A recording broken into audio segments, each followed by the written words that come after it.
Você já parou para pensar como seria possível domar um dos rios mais poderosos do planeta e transformar toda essa força bruta em energia capaz de iluminar milhões de casas todos os dias?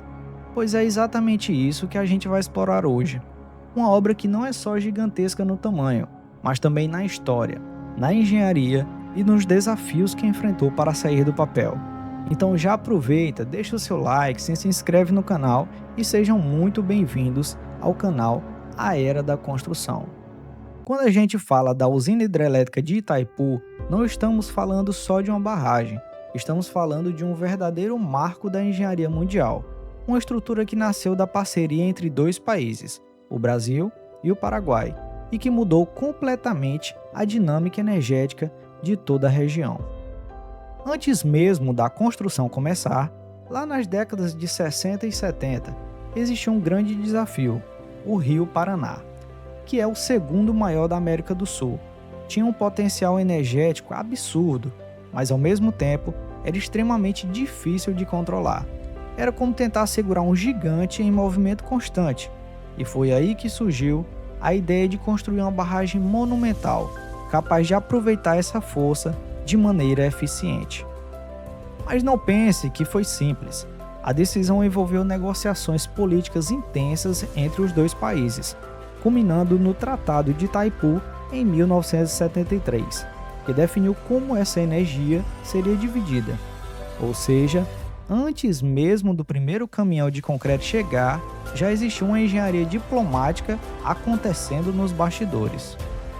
Agora entra a parte que a gente gosta, a construção. Para você ter uma ideia, a quantidade de concreto utilizada em Itaipu é tão grande que daria para construir mais de 200 estádios do tamanho do Maracanã. É um volume absurdo, algo difícil até de imaginar. Isso não foi por acaso. A barragem precisava resistir a uma pressão gigantesca da água represada, funcionando como uma espécie de muro que segura bilhões de toneladas de água. E aqui vai uma curiosidade que pouca gente conhece. Antes de começar a construção da barragem principal, foi necessário desviar o curso do Rio Paraná. Sim, literalmente mudar o caminho de um dos maiores rios do continente.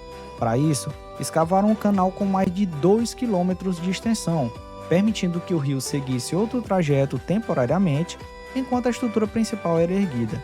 Isso é engenharia em escala quase surreal. Outro ponto interessante é o tipo de barragem. Itaipu não é uma única estrutura simples, ela é composta por diferentes tipos, trechos em concreto maciço, barragens de terra e enroncamento. Isso acontece porque o terreno varia ao longo da extensão, então os engenheiros precisaram adaptar o projeto às condições geológicas locais. É como montar um quebra-cabeça gigante, onde cada peça precisa funcionar perfeitamente com a outra. E falando em funcionamento, o coração da usina está nas turbinas.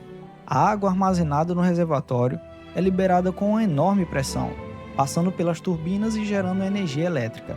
É basicamente transformar a energia potencial da água em energia mecânica e depois em engenharia elétrica.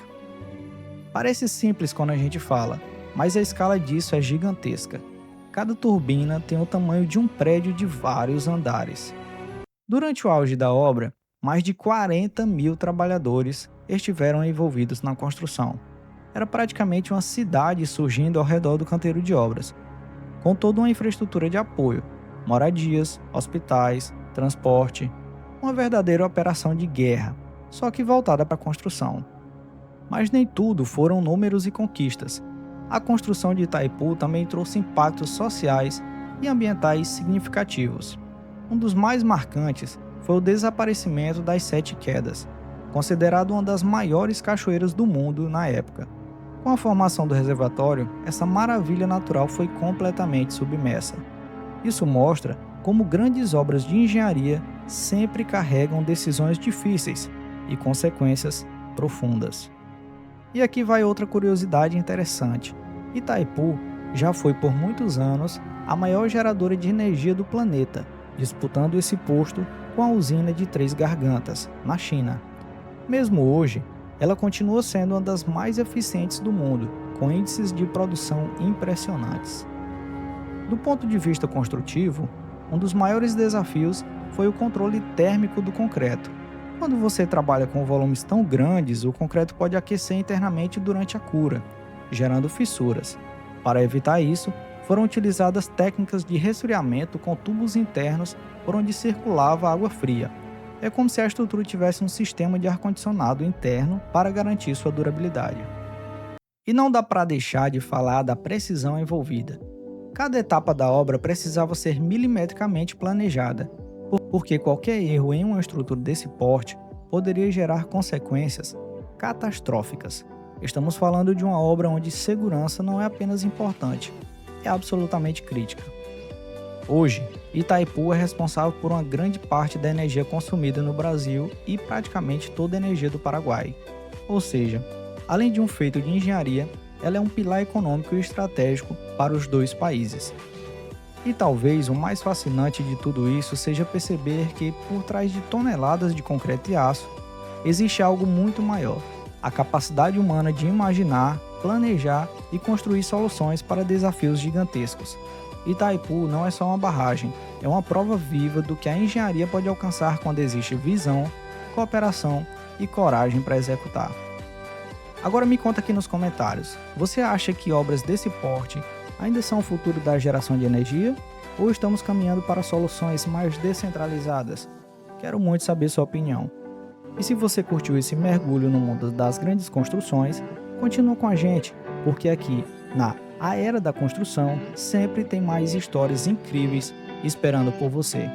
Até o próximo vídeo.